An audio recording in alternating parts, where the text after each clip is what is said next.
Bueno, en primer lugar, para poder empezar a manejar el tema de las funciones debemos saber qué es una función. Como dice aquí, son módulos autocontenidos de código que llevan a cabo una tarea específica. Otra forma de decir esto es que son como una colección de instrucciones que se van a ejecutar. Entonces la función permite que hayan una o más instrucciones eh, agrupadas y que en el conjunto, o digamos que al aplicar esa serie de pasos, ¿cierto? Pues obtenemos un resultado. Entonces las funciones usualmente utilizan datos de entrada, pueden o no utilizar datos de entrada, ya después vamos a ver, con esos datos de entrada o con los que declaremos dentro de esa misma función se procesa y luego devuelven un resultado o salida. Entonces los tres puntos más importantes que debemos recordar de las propiedades de las funciones son las entradas, ¿sí? Que son los datos que se requieren previos a procesar la información, es información previa que nosotros le damos a la función. El procesamiento, que tiene que ver con la ejecución de una o más instrucciones, y la salida, que es el resultado del procedimiento en caso de que ese procedimiento requiera mostrar o no un resultado. Entonces, otra forma útil de poder ver o de entender el concepto de función es a través de este diagrama. Entonces aquí en este diagrama ustedes pueden ver que tenemos una serie de entradas, en este caso son manzanas, ¿sí? Y estas entradas lo que nos determinan es pues un insumo que va hacia lo que es la función, que aquí es un cubo, y que podemos asemejar a una máquina. Entonces esto podríamos decir que es como una máquina,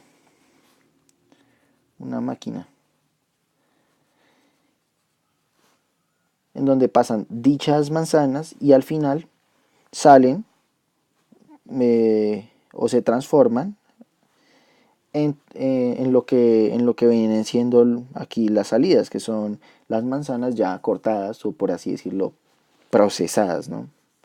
Entonces, eso es otra forma de verlo. Obviamente, la función puede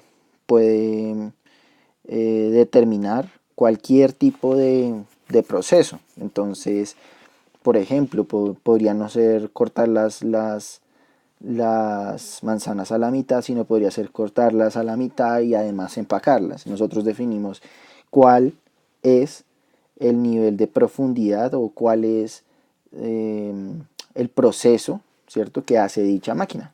También es importante saber que podríamos tener otras máquinas. Entonces, si esta función produce esta salida, aquí podríamos tener otra función, ¿cierto?, en donde procesemos más información y incluso esta salida se puede convertir en una entrada para esta nueva función, llamemos la función f, ¿sí? Entonces digamos que no es exclusivo de que una función tenga o se use o se use independientemente de las demás. Puede ser una cadena en donde cada función cumple una tarea en específico o una serie de tareas en específico. Entonces, en resumen, podríamos decir que una función es una máquina que aplica una serie de reglas o procesos, como dice aquí. Entonces, finalmente, en cuanto a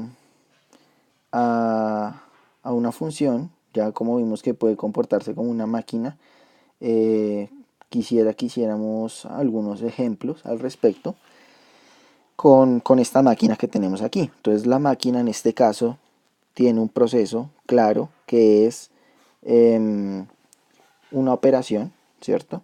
Tiene unas entradas que es esta A, que está acá arriba. Esta es la entrada.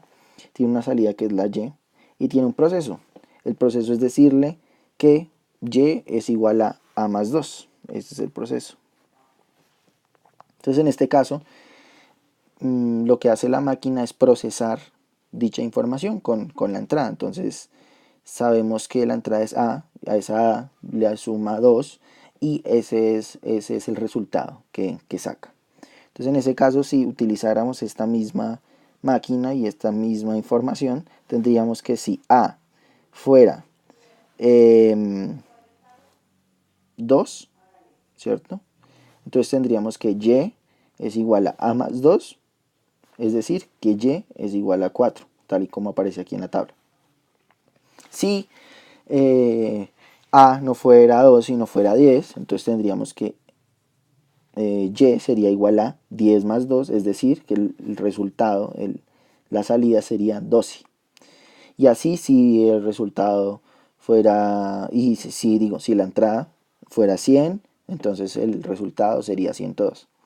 Pero tenemos que tener en cuenta que la A o la entrada no necesariamente tiene que ser un número. Y el procesamiento no necesariamente debe ser una operación matemática. Entonces, supongamos que ya esta regla no es y más 2, esta regla o el procesamiento ya no es esta instrucción, sino supongamos que la instrucción va a ser que y es igual a el texto hola, ¿sí?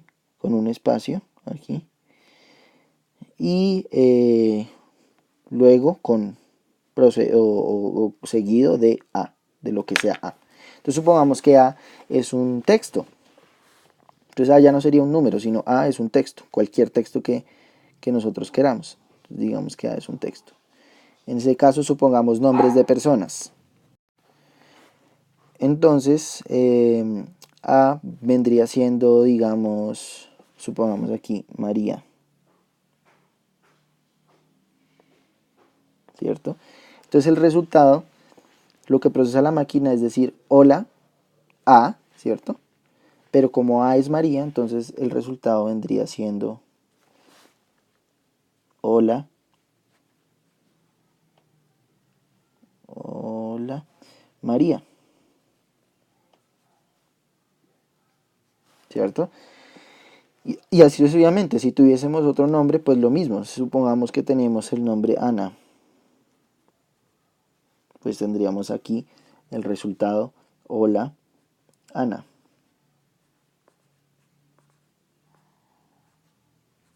Ana. Bueno, perdonará mi letra. Y así sucesivamente con cualquier nombre que nosotros pongamos. De manera similar, pues la entrada puede ser cualquier cosa. La entrada, recuerden que, que cuando vimos las variables habían varios tipos de información. Texto, enteros, decimales o double. Tenemos también de tipo lógico. Todos esos pueden ser entradas, ¿sí? Depende de la instrucción que nosotros queramos hacer y lo que queramos hacer con esa información. Pues lo que podríamos procesar a través de la información, lo que determinaría cuál sería la salida, ¿sí? Entonces, en ese orden de ideas, también podríamos tener diferentes otros tipos de variables como entradas y lo mismo como salidas, ¿cierto? En el próximo video vamos a ver un poco más y vamos a ver ya la estructura de cómo se declara una función específicamente en Google Script. Asegúrense de entender bien esta parte para poder continuar, ya que la lógica detrás de cómo declaramos una función es más importante que la estructura de cómo se declara la función específicamente en Google Scripts. Hasta la próxima.